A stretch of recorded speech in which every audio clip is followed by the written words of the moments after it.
देश सुनिए, शांत रहिए, दलाली मत करिए। अब देश में सेना शहीद हो रही है और प्रधानमंत्री जश्न मना रहा है। इन्हें मोदी जी पहुंच जाए ना, मोदी जी का चरण चंबू पत्रकार। अभी बताइए, पत्रकारी है, पत्रकारी नहीं दलाली है, और दलालों की इस देश में कोई जगह नहीं है। आज के पत्रकार जो हैं वो भारतीय जनता पार्टी की दलाली में इतना गिर गए हैं, इतना गिर गए हैं, इतना गिर गए हैं कि वो अपना अस्तित्व बेच दिए हैं, अपना जमीर बेच दिए हैं। उनका बहिष्कार इसलिए कि वो भाजपा का प्रवक्ता बनते हैं। पत्रकार का काम होता है सत्ता पक्ष से ही सवाल पूछना। ये रूबिका लियाकत ने मोदी से कितना सवाल पूछा है, तिहाड़ी सुधीर चौधरी ने कितना सवाल पूछा है, बता दो। सवाल क्या पूछते हैं? मोदी जी आप पर्स रखते हो? अरे मोदी जी ने रेड कॉर्पोरेट बिछवा दिया। मोदी जी आप टॉनिक कौन सी पीते हो? मोदी जी खुश हो गए। आप कटिंग कहाँ करवाते हो? ये कोई सवाल है? अगर पत्रकार हो, अगर जमीर नहीं बेची है तो पूछिए कि 2 करोड़ रोजगार कहाँ है? इनकी फाइलों में गांव का मौसम गुलाबी है, मगर ये आंकड़ा झूठा है साहब, और ये दावा भी किताबी है। अनुराग, 14 एंकर का बहिष्कार किया गया इंडिया अलायंस गठबंधन की तरफ से। आपको नहीं लगता है कि पत्रकारों की तरफ से हमला है? क्योंकि एक लोकतांत्रिक देश में ये नहीं होनी चाहिए। देखिए, आज आपको लोकतंत्र का याद आ गया।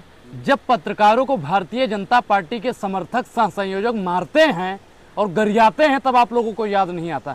इंडिया अलायंस से आप बता रहे हो कि इंडिया अलायंस ने उनका बाइकआउट। इंडिया अलायंस पत्रकार का इसलिए बाइकआउट कर रहा है क्योंकि वो हिंदू मुसलमान पे राजनीति करते हैं। हिंदू मुसलमान से उनकी दुकान चलती है। मोहब्बत की दुकान वाला नफरत के बाजार में तो नहीं जाएगा साहब। और उनका बहिष्कार इसलिए कि वो भाजपा का प्रवक्ता बनते हैं। पत्रकार का काम होता है सत्ता पक्ष से ही सवाल पूछना। अब उनसे सवाल उनसे पूछ रहे, राहुल गांधी जी आप ये बताइए, लालू प्रसाद यादव जी आप ये बताइए, नीतीश बाबू आप ये बताइए, अखिलेश यादव आप ये बताइए। कह रहे फिर से इमरजेंसी लागू कर रही। नहीं, इमरजेंसी नहीं है ये इमरजेंसी नहीं है। कथित तौर पर जो भारतीय जनता पार्टी के चरण चंबुक हैं, भारतीय जनता पार्टी वाले मोदी जी पहुंच जाए ना, मोदी जी का चरण चंबुक पत्रकार। अभी बताइए, पत्रकारी है, पत्रकारी नहीं दलाली है, और दलालों की इस देश में कोई जगह नहीं है। सबको आजादी है ना, अगर आपकी हाँ में हाँ मिलाए तो ठीक है, अगर आपसे सवाल नहीं, हमारे हाँ में हाँ मन मिलाइए, आप जनता की हाँ में हाँ मिलाइए। आप जनता के लिए पत्रकार बने हैं, लेकिन आज के पत्रकार जो हैं वो भारतीय जनता पार्टी की दलाली में इतना गिर गए हैं, इतना गिर गए हैं, इतना गिर गए हैं कि वो अपना अस्तित्व बेच दिए हैं, अपना जमीर बेच दिए हैं, और वो पता नहीं क्या क्या बेच चुके हैं। और अभी तो 14 का निकला है, अभी 14 का निकला है, अभी कई लिस्ट निकलना बाकी है। कितनों को बाहर कीजिएगा भाई? जो दलाली करेगा उनको अलायंस, इंडिया अलायंस इंटरव्यू नहीं देगा। उनका कोई भी पत्रकार नफरत के बाजार में ग्राहक बनकर नहीं जाएगा। अमीश देवगन कह रहे हमारा काम है जनता से सवाल पूछना, जनता से जो भी हो पूछेंगे सवाल पूछे हैं। मोदी जी से अमीश देवगन ने कितना सवाल पूछा है बताइए? रूबिका लियाकत ने मोदी से कितना सवाल पूछा है? तिहाड़ी सुधीर चौधरी ने कितना सवाल पूछा है? बता दो। सवाल क्या पूछते हैं?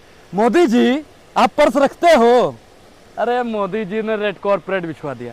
मोदी जी आप टॉनिक कौन सी पीते हो? मोदी जी खुश हो गए। आप कटिंग कहाँ करवाते हो? ये कोई सवाल है? अगर पत्रकार हो, अगर जमीर नहीं बेची है तो पूछिए कि 2 करोड़ रोजगार कहाँ है। अगर जमीर नहीं बेची है तो बोलिए कि मणिपुर में महिलाओं को नंगा किया गया और आपकी सरकार ने वहां पे इस्तीफा क्यों नहीं दिया।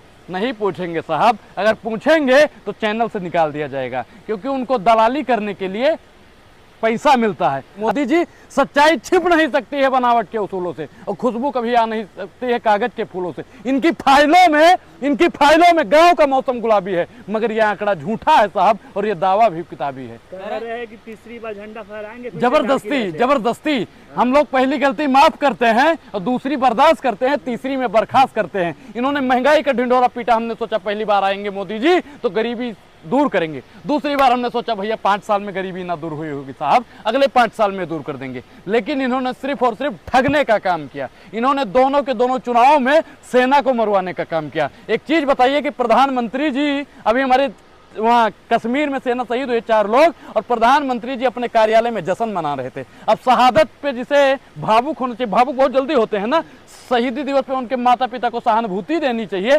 श्रद्धांजलि देनी चाहिए। प्रधानमंत्री जी अपने ऊपर पुष्पों की बरसात करवा रहे हैं। दूसरे दिन दुर्भाग्य की बात देखिए कि प्रधानमंत्री जी मामा के साथ में चले जाते हैं मध्य प्रदेश में प्रचार करने। अब बताइए ये सेना विरोधी मोदी है या नहीं है? अरे तो जश्न क्यों न मनाया? अच्छा, जश्न मनाओगे? ए भैया बुरा मत मानिएगा, घर में कोई मर जाए और आप जश्न मनाओगे? देश सुनिए, शांत रहिए, दलाली मत करिए। अब देश में सेना शहीद हो रही है और प्रधानमंत्री जश्न मना रहा है। इन निकम्मापन है। इतनी अय्यासी करनी है तो जाके विदेशों में जाइए, अपना कुर्सी उर्सी छोड़ के अय्यासी करिए वहीं पे।